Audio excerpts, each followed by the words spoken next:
High friend, welcome to Seema's cooking and blog. আজ আমি আবারও নতুন একটি রেসিপি নিয়ে আপনাদের সামনে চলে আসলাম। আজ আমি তৈরি করব কাস্টার্ড পাউডারে ভেজানো দুধের মালপোয়া। এই মালপোয়াটা খেতে একটু অন্যরকম স্বাদ, আর আমি এই মালপোয়াটাকে অন্যভাবেই তৈরি করেছি।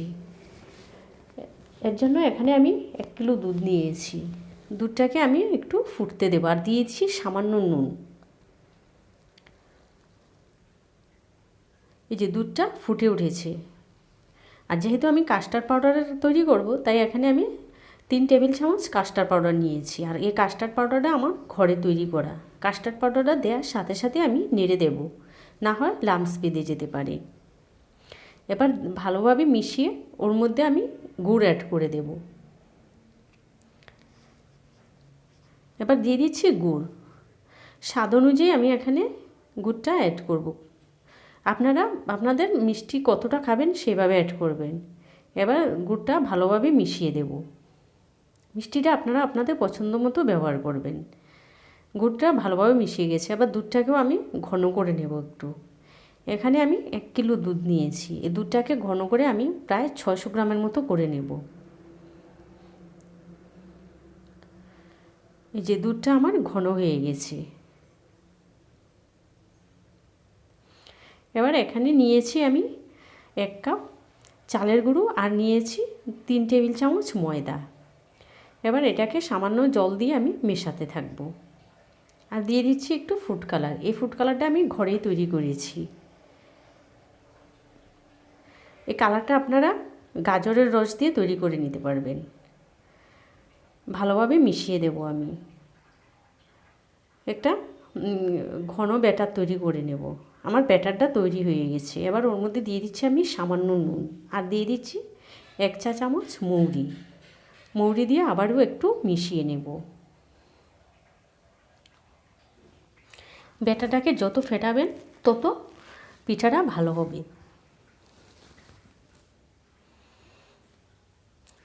এই যে ঘনত্বটা আমি দেখিয়ে দিচ্ছি কেমন হবে। এই যে ঘনত্বটা এমন হবে।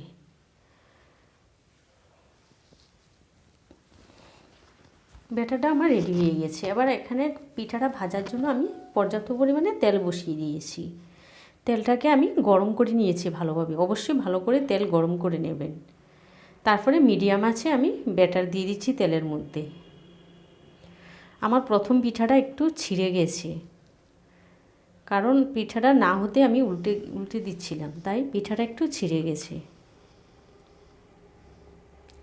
এই যে এভাবে দিয়ে আমি একবারে 3-4টে, যেহেতু আমার কড়াইটা বড় আছে, আমি 3-4টে পিঠে একবারে দিয়ে দিতে পারবো। এবং 3-4টে পিঠে দিয়ে আমি ভেজে নেব।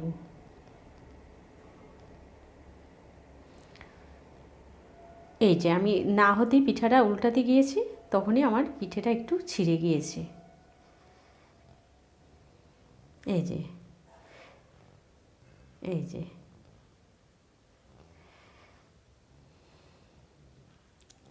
এই যে দেখ, আমি এইভাবে সমস্ত পিঠাগুলো ভেজে নিয়েছি। আর কি সুন্দর তৈরি হয়েছে দেখুন। আর যেহেতু আমি ফুড কালার দিয়েছি, একটু খুব সুন্দর একটা কালারও এসেছে।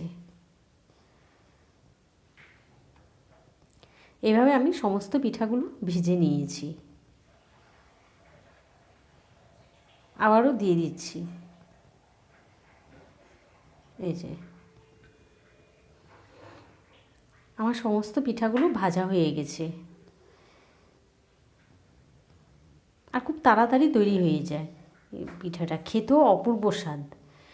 আমি যে আগে দুধটা ঘন করে নিয়েছি, তার মধ্যে আমি মালপোয়াগুলো দিয়ে দেবো। আর দুধটাকে অবশ্যই উষ্ণ গরম রাখতে হবে, একদম ঠান্ডা করে নেবেন না। এবার আমি পিঠাগুলোকে দিয়ে দিচ্ছি দুধের মধ্যে।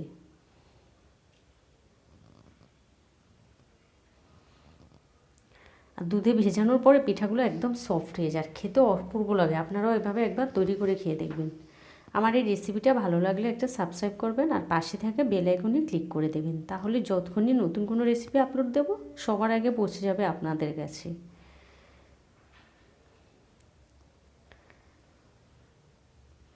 এভাবে পিঠাগুলো দুধে দেওয়ার পর আমি 1 ঘন্টা ভিজিয়ে রাখবো। যত ভিজিয়ে রাখবেন ততই খেতে টেস্ট হবে। ফিরে এলাম 1 ঘন্টা পর। পিঠাগুলো আমার সম্পূর্ণ দুধের মধ্যে মিশে গেছে। এই যে অনেক সফট হয়ে গেছে পিঠাগুলো। আপনারাও এভাবে একবার তৈরি করে খেয়ে দেখবেন।